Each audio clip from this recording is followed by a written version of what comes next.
Là, je vais proposer de lire une petite risala Hmm, d'un shir qui s'appelle Shir Zahid al-Kawthari. hmm, Donc, je vais pas t'en dire plus. Comme ça, je te hmm, laisse découvrir. Je vais peut-être te donner une réponse vite fait. hmm, Mais rien que le titre, tu vas comprendre.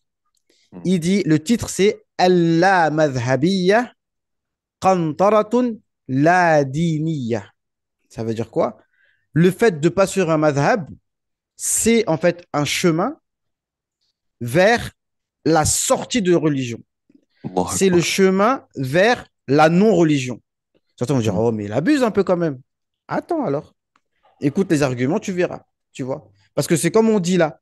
Si toi maintenant tu dis, on n'a pas besoin de madhab, on suit que le Coran et la Sunna. Mais regarde dans un cas comme ça, qu'on vient de voir, tu vas donner quoi comme réponse? Bah, tu n'auras pas de réponse. Chacun va donner une réponse et on va faire que diverger. Et après, et à la fin, et quand tu vois aujourd'hui les gens qui critiquent les écoles, regarde Ismaël Mounir, Hafizahullah, c'est quelqu'un que j'apprécie en tant qu'humain, je ne suis pas en train de le clasher, d'accord? Je lui fais même de la pub, parce que moi, je veux bien que les gens écoutent Ismaël Mounir, et après, ils nous écoutent nous, et qu'ils voient où est le piège. Parce que même professeur Bajrafil, encore là récemment, il nous dit oui, le fiqh, euh, dans le fiqh shafi'i, on te dit tel ceci, cela, dans le fiqh djihad. Je ne sais pas pourquoi il nous parle de fiqh djihad. Déjà, le fiqh djihad, de toute façon, on ne le pratique pas aujourd'hui. Donc pourquoi tu me dis dans le fiqh djihad? Bah, le fiqh djihad, on ne le pratique pas. Et l'autre, Ismaël Mounir, hafizahullah, il te dit oui, dans les madhab, dans les quatre madhab, on te dit que une femme peut être enceinte 2 ans, 3 ans, etc. Mais il dit, mais c'est ridicule ça. Comment ça, maintenant, on sait avec la science moderne qu'une femme ne peut pas être enceinte pendant 2 ans, 3 ans. Mais dans le fiqh maliki, on te parle de ça, tu vois, on te parle de... même l'imam Malik, je crois, on a dit il est resté dans le ventre de sa mère, je ne sais pas combien d'années, etc. Mais là, on te parle effectivement de gens qui parlaient selon la science qu'ils avaient, les connaissances qu'ils avaient disponibles à leur époque. Et il n'y a rien de ridicule là-dedans, parce que quand une femme se marie, avant de se marier, elle avait ses règles normales. Une fois qu'elle s'est mariée, elle n'a pas eu ses règles pendant 2 ans. Et ensuite, elle accouche. Bah, on te dit, bah, dans ce cas-là, ça veut dire que peut-être elle avait fécondé, mais que l'enfant, il est resté dans le ventre. D'accord. L'enfant a endormi. Et puis, au bout de 2 ans, elle a accouché. Il y a quoi de ridicule là-dedans? Parce que si la femme, dès qu'elle s'est mariée, elle a plus eu ses règles du tout. D'accord. Et tout ça pour discréditer les écoles. Et pourquoi ils discréditent les écoles? Ils discréditent les Imam Malik, ils discréditent les Shafi'iyya, pour mettre quoi à la place? Le coranisme où tu laisses le champ.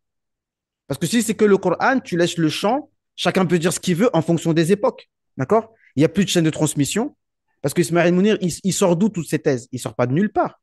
C'est des gens comme Sheikh Shahrour ou dans le monde arabe, je ne sais plus comment il s'appelle, les autres là, Mohamed Hidaya, un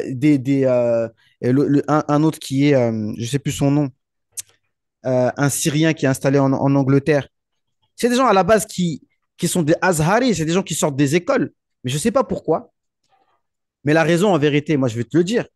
Ceux qui veulent sortir des écoles, en fait, derrière, c'est l'intelligence des francs-maçons qui est derrière. Je dis d'abord, tu discrédites les écoles, c'est-à-dire les références scientifiques, tu sais, la jurisprudence, justement, islamique. Tu décrédibilises tout ça pour qu'après, on puisse imposer une nouvelle école.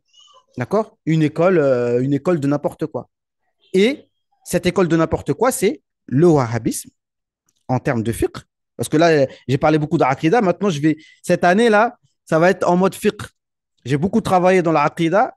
J'ai fait le boulot en partie, on peut dire. D'accord. Mais maintenant, on va faire le boulot en termes de fiqh. Et on va voir que le wahhabisme en termes de fiqh, c'est du n'importe quoi jurisprudentiel. Pour pouvoir mettre à la place déjà un fiqh qui est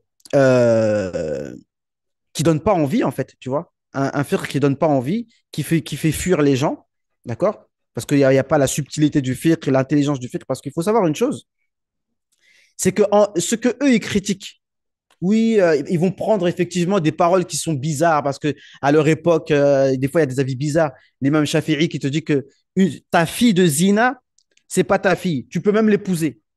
Mais il faut bien comprendre. Ça veut dire c'est pour te faire comprendre que c'est pas ta fille. Voilà. Et tu vas pas épouser ta fille parce que c'est zina. Tu vois ce que je veux dire? Mais cette chose qu'ils critiquent, qu'ils veulent décrédibiliser, en vérité, c'est le plus grand miracle. Enfin, c'est un des miracles du prophète alayhi salam. C'est-à-dire l'apport juridique que les fuqaha, à travers les siècles, ils ont apporté. Les vrais juristes, ils savent la valeur du fiqh islamique. Ceux qui se respectent eux-mêmes, ceux qui ont qu'on appelle ça, honnêteté intellectuelle, ils savent que la jurisprudence islamique, elle n'a rien envie à personne. Alors, on te dit que le Napoléon, c'est-à-dire le code civil français, a été pris du fiqh maliki. Ce que je ne comprends pas, c'est que nous-mêmes, les musulmans, on refuse cette thèse. Pourquoi? Tu crois que dans les universités françaises, ils vont te dire oui, oui, la première république, la première loi qui a englobé toute la France, elle a été puisée chez les Malikites de Khalil, dont on parle tout à l'heure. Mukhtasar al-Khalil, c'est lui qui a inspiré le code civil français. Nous-mêmes, on n'y croit pas. Mais c'est bizarre, tu vois, parce que les universitaires français, ils vont dire ah non, non, non, non, non, pas du tout, pas du tout, c'est faux, on n'a pas pris. Mais tu les crois, hein. Les Français, alors, là, je vais mettre ça sur Internet. Et je ne dis pas ça pour provoquer ou pour être, pour dire des propos, comment on appelle ça, de séparatistes, je ne sais pas quoi. Mais les Français, ce sont des koufars. Quand je dis koufars, je parle pas du dogme. Je dis ce sont des ingrats. Et c'est connu. C'est-à-dire, ils prennent ce qu'il y a chez les autres et ils se l'approprient à eux. C'est ça que je parle même pas de religion là. C'est qu'ils prennent ce qu'il y a chez les autres et ils se l'approprient à eux-mêmes. Parce qu'en France, il y avait plein de régions indépendantes. Les Bretons, les Ch'tis, les Corses, les Picardie, etc. Et chacun avait sa loi, des lois un peu tribales. Donc maintenant qu'ils voulaient faire une France, déjà, il fallait qu'ils se réunissent sur une langue. Ça, c'est encore un autre sujet. Parce qu'il y avait plein de langues. Donc on ne peut pas avoir une nation avec plusieurs langues. Et il fallait une loi. Il dit, mais comment on va faire? On va copier chez qui? Qui est-ce qui a déjà pu gérer tout un empire avec une seule loi? Mais ils ont été à l'Azhar. Et ils ont pris des fuqaha Et j'ai fait une vidéo avec un frère qui s'appelle Abou Amatilla sur ma chaîne pour répondre à Jacques Le Fou. Et le frère, il nous a rapporté, à l'époque de la colonisation, des juristes français qui ont fait une grande réunion, un colloque, et ils ont comparé donc la loi française avec la loi, le fiqh islamique. Ils ont reconnu que franchement, le fiqh islamique, il a l'air dur, il a l'air rigide, alors qu'en vérité, il est très malléable et il s'adapte à toutes les époques, etc. Et on l'a prouvé. De l'Ouzbékistan jusqu'en Andalousie, jusqu'en Indonésie, jusqu'à... Le fiqh islamique, c'est extraordinaire, en fait. C'est extraordinaire. Il faut vraiment qu'on ait conscience de ça. Donc, à travers toute cette vulgarisation que j'ai envie de faire, au niveau du dogme, les gens, ça ne leur parle pas beaucoup. Ils disent, ouais, c'est que des polémiques, etc. Mais quand on va parler fiqh, c'est là maintenant qu'on va remettre beaucoup de choses en place. D'accord? Et donc, et le fait de respecter les écoles, les gens comme Ismaël me disent, oh non, tu restes, tu copies les gens, il faut être ouvert, il faut être créatif. Okay, on est d'accord qu'il faut être créatif. On est d'accord qu'il faut être des pionniers. On ne dit pas le contraire. Mais respecte les écoles. C'est pas un argument d'autorité qu'on est en train de t'imposer. C'est que toi-même, regarde le fiqh islamique d'un œil honnête et regarde comment le fiqh islamique, il a ce que tu dis, qu'il est ouvert, il est malléable, il est pas sclérosé comme ils disent. Non, c'est faux. C'est faux. Et yani, les fuqaha, ils sont très ouverts. Mais par contre, le fiqh, si on devait le définir, c'est rukhsatun min thiqa. C'est une autorisation, une dérogation émise et donnée par une personne digne de confiance. Amma tashdid yuhsinuhu kullu ahad. Mais être dur, tout le monde sait le faire. Ça, c'est les wahhabis. Eux, leur principe, Haram, haram, haram, bid'a, haram, bid'a, haram, bid'a.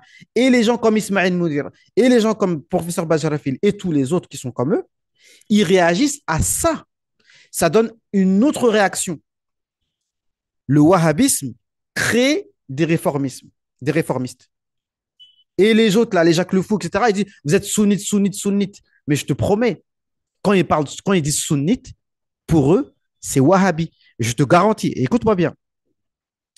J'avais un contact sur Facebook, mais je crois qu'il m'a bloqué. On était dans la même classe à l'USH. Pour montrer qu'à l'USH, des fois, ils ont fait des résultats un peu néfastes. On était dans la même classe à l'USH, lui et moi. Parce qu'à l'USH, ils nous apprennent, comme on dit, les 4 écoles et un peu de réformisme. Ça dépend les profs. Oui, il faut que le Coran. Ils voulaient presque certains profs auraient voulu nous faire devenir des coranistes. Oustaz Abdou Jalil, à chaque fois, il répétait le Coran, le Coran, le Coran. Arrêtez avec les paroles des fuqaha, le Coran, le Coran. À chaque fois, il répétait ça. Donc, en gros, il voulait nous faire devenir des coranistes. Bon. Ce frère-là, il est devenu. Ils ont apostasié. Il y a une sœur sénégalaise.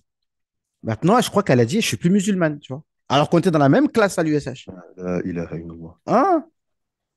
Je ne vais pas citer son nom, mais elle se cache pas. Hein. C'est une dame, c'est une Sénégalaise, elle a du caractère et tout.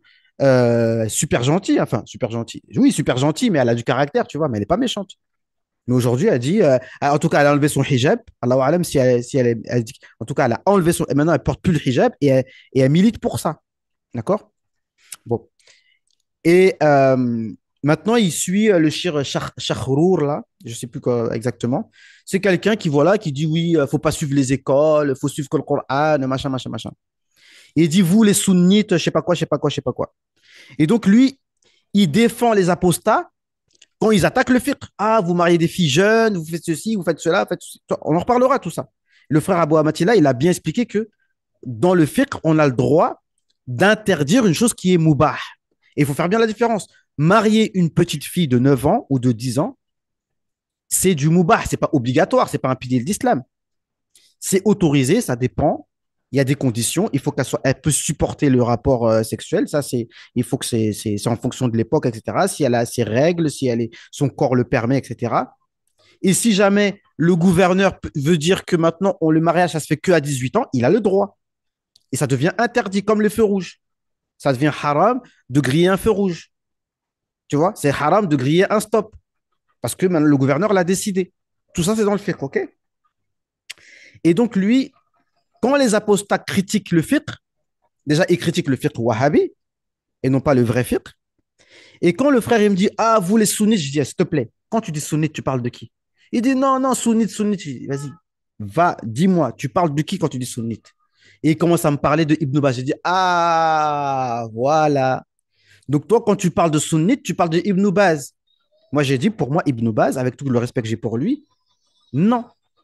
C'est pas le fiqh pour nous. Pour nous, ce sont des innovateurs qui n'ont pas de science, qui n'ont pas de chaîne de transmission, avec tout le respect qu'on a pour eux. Ah, mais ça, c'est entre vous. Ils disent la même chose de vous. Oui, ils disent la même chose de nous. Oui, s'ils veulent. Mais toujours est-il que nous, on ne les reconnaît pas dans le fiqh. Donc, ne me dis pas que ne mélange pas sunnite, ne mélange pas les wahhabis avec les vrais malikis, les vrais shafi'i. Non, tu vois. Parle avec un vrai shafi'i, un vrai, pas les gars que tu trouves sur TikTok qui sortent on ne sait pas d'où ils sortent. Tu vois. Et donc, et c'est ça le problème. Tu vois? Donc, ils réagissent aux faux fiqh qui nous ont été imposés par, faut le dire, par les francs-maçons, par l'Empire britannique, etc., etc. Voilà, tu vois? Et donc c'est ça, c'est ça. Donc, euh, le fait de ne pas suivre une école, ça ramène des apostats, ça ramène des réformistes et ça ramène à tu sors de la religion, en fait, tu vois? Parce qu'après, il y a plus rien. Et donc, on va lire cette Rissa-là. Je l'ai même pas lu en entière, mais on va la lire. D'accord. J'en ai entendu parler, les chouïrs, ils en parlent. Et Cheikh El Bouti, il a un livre aussi, mais qui est beaucoup plus gros, qui a pour titre Allah madhabiyya akhtaru bid'atin tuhaddidu al-umma islamiyya, je crois. Il dit le fait de ne pas suivre une école, c'est la plus dangereuse innovation qui menace le fiqh islamique ou la umma islamique. Pour comprendre que c'est pas n'importe quoi. Tu vois. Donc les arguments, on va les donner. T'inquiète pas.